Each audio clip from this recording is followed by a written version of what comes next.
Hello students, today we are going to understand the concept of Bayes theorem. Bayes theorem and Naive Bayes theorem दोनों के बारे में जानेंगे। तो ये जो आपके सामने प्रोबेबिलिटी बेसिक्स हैं, कुछ प्रोबेबिलिटी के फॉर्मूले दिए हुए हैं जो आपको बस आपको ध्यान रखने हैं, याद रखने हैं। इसमें से दो फॉर्मूले ज़्यादातर यूज़ होंगे, एक कंडीशनल प्रोबेबिलिटी, एक जॉइंट प्रोबेबिलिटी। देन अब हम बेस थ्योरम को शुरू करते हैं। तो बेस थ्योरम मेनली क्या होता है, that is a concept of posterior probability. Posterior probability का ये कॉन्सेप्ट होता है, इसको यूज़ करते हैं जब हमको कह लीजिए कुछ कंडीशन दी होती है कि कोई सैंपल है और वो 3-4 क्लासेस को बिलोंग कर रहा है और क्वेश्चन पूछा होता है कि बताइए एक सैंपल आया है, ये किस क्लास को बिलोंग करेगा। तो इस तरह के केसेस में हम बेस थ्योरम लगाते हैं, या कह लीजिए कि एक तरह की सुपरवाइज लर्निंग ही है एक तरह की, जहाँ पे हमको ये पता करना होता है कौन सा सैंपल किस क्लास को बिलोंग करेगा। तो पहले जब सिखाते हैं उसके बाद कोई एक सैंपल आता है, उसको चेक करते हैं वो किस क्लास को बिलोंग करेगा। तो जो हमने सीखा होता है उसके बेसिस पर हम उस सैंपल को कैटेगराइज कर लेते हैं, यानी मतलब उस सैंपल के आने की प्रोबेबिलिटी जिस भी क्लास में, सपोज 3 क्लास है, जिस भी क्लास में ज्यादा होगी तो वो सैंपल उस क्लास को बिलोंग कर जाएगा ना। इसके फॉर्मूले को समझते हैं। तो इसका फॉर्मूला पोस्टीरियर प्रोबेबिलिटी का जो होता है वो likelihood into prior probability divide by evidence. Posterior probability क्या होती है? पोस्टीरियर प्रोबेबिलिटी एक प्रोबेबिलिटी डिस्ट्रीब्यूशन रिप्रेजेंटेशन होता है, कह लीजिए अनसर्टेनिटी का, ओवर अ पैरामीटर थीटा। जब हमने अपनी क्लासेस को जो है कह लीजिए अपने क्लासेस को डिवाइड कर दिया होता है, मतलब कहने का कि सैंपल्स जो हैं उनको डिफरेंट क्लासेस में डिवाइड कर दिया होता है, तब उस जो प्रोबेबिलिटी निकलती है वो ये होती है, जिसको हम C/X से रिप्रेजेंट करते हैं। देन प्रायर प्रोबेबिलिटी क्या होती है? ये प्रोबेबिलिटी डिस्ट्रीब्यूशन होता है अनसर्टेनिटी का ओवर पैरामीटर थीटा, जब हमने क्लासेस सैंपल्स को डिवाइड नहीं किया होता है क्लासेस में, तब ना। अब जो फॉर्मूला है आपके पास बेस थ्योरम का वो ये है बेसिकली फॉर्मूला। ये फॉर्मूला बेस थ्योरम में यूज होता है। ये मशीन लर्निंग में काफ़ी इंपॉर्टेंट माना जाता है, एंड जो आपके एप्टीट्यूड गेट लेवल पे आते हैं उसमें भी कभी कभी रीजनिंग में कह लीजिए कि ये फॉर्मूला इस्तेमाल होने लगता है, आ जाता है। देन ये फॉर्मूला जो है ये देखिए लिखा हुआ है, probability of C of I over S of I equal to probability of S of I यहाँ पे होगा over C of I, S of I होगा यहाँ पे over C of I into probability of C of I divided by total probability. इसको read कैसे करेंगे? इसको रीड करेंगे जैसे ये लिखा है C of I over S of I, यानी मतलब ये कहना है to which class sample S of J belong. S of J sample जो हम निकाल रहे हैं जिसकी प्रोबेबिलिटी वो किस क्लास को बिलोंग करता है। तो जिस सैंपल को अगर हमें पता करना है ये SJ किस सैंपल को बिलोंग कर रहा है, तो हमको ये चीज फिट करनी पड़ेगी। अब एक सिंपल सा एग्जांपल लेते हैं और समझाते हैं क्या है। सपोज आपके पास 3 बैग दिए हुए हैं, B1, B2, B3। हर बैग में कुछ रेड और ब्लू बॉल्स है, लाइक B1 में 4 रेड बॉल है, 3 ब्लू बॉल है, B2 में 5 रेड 3 ब्लू बॉल, B3 में 3 रेड 4 ब्लू बॉल। ठीक है, ये आपके पास ब्लू बॉल्स हैं ना और रेड बॉल्स हैं। अब आपसे क्वेश्चन ये पूछा जा रहा है आपको रेड बॉल लेके आनी है और वो भी B1 बैग से, यानी मतलब रेड बॉल के B1 बैग से आने की प्रोबेबिलिटी क्या होगी।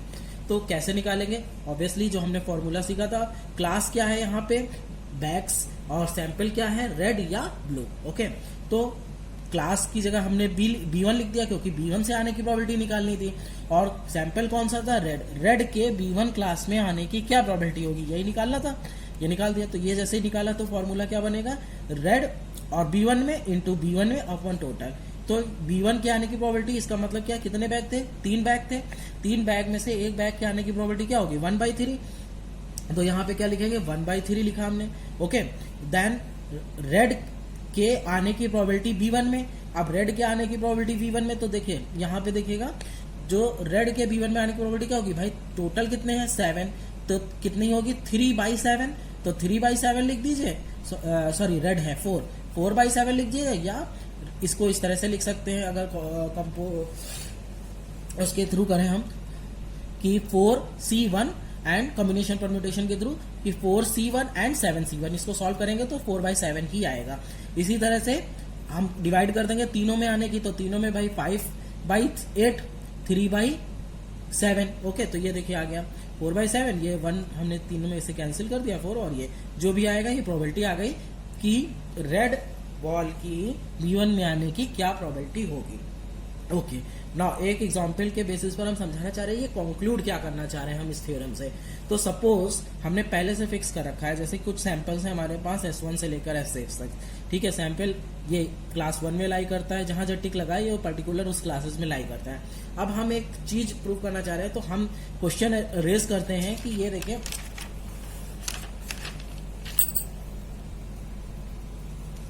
क्वेश्चन रेज किया हमने कि बताइए S3 किस क्लास को बिलोंग करेगा। ऑब्वियसली हमने जो यहाँ पे इसमें दिखाया था आपको, ये S3 किसी एक क्लास में है, लेकिन हम ये प्रूफ करना चाह रहे थे कि ऐसा क्या है इसमें। तो आप देखते हैं, ठीक है, कि S3 किस क्लास को बिलोंग करेगा। तो आपको ये नहीं पता अभी थोड़ी देर के लिए, मान लीजिए कुछ डेटा दिया हुआ था वहां पे, तो किस क्लास को बिलोंग करेगा। तो आप क्या करिए, S3 को तीनों क्लासेस में आने की प्रोबेबिलिटी निकालिए।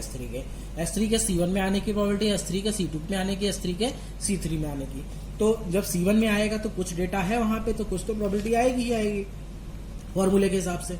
उसके बाद जब C2 में S3 है ही नहीं तो 0 हो जाएगा, S3 C3 में है ही नहीं तो 0 हो जाएगा, यानी मतलब 0 हो जाएगा। या कुछ डेटा अगर मान लीजिए कुछ होता, इसमें ज्यादा टेंडेंसी होती तो इसमें ज्यादा प्रोबेबिलिटी आती, इनमें कम आती। इसका कहने का मतलब है, ये कंक्लूजन मिलता है कि जो सैंपल की प्रोबेबिलिटी किसी एक क्लास में सबसे ज्यादा है तो वो सैंपल उस क्लास को बिलोंग करेगा।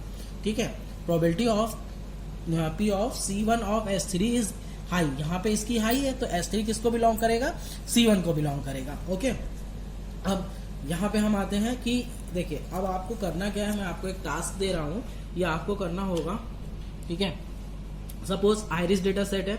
आइरिस डेटा सेट में क्या होता है कि 3 क्लासेस होते हैं, सेटोसिस होती है, वर्सी कलर होता है और वर्सी निकाह होता है, एंड 150 सैंपल्स होते हैं, 150 सैंपल्स होते हैं।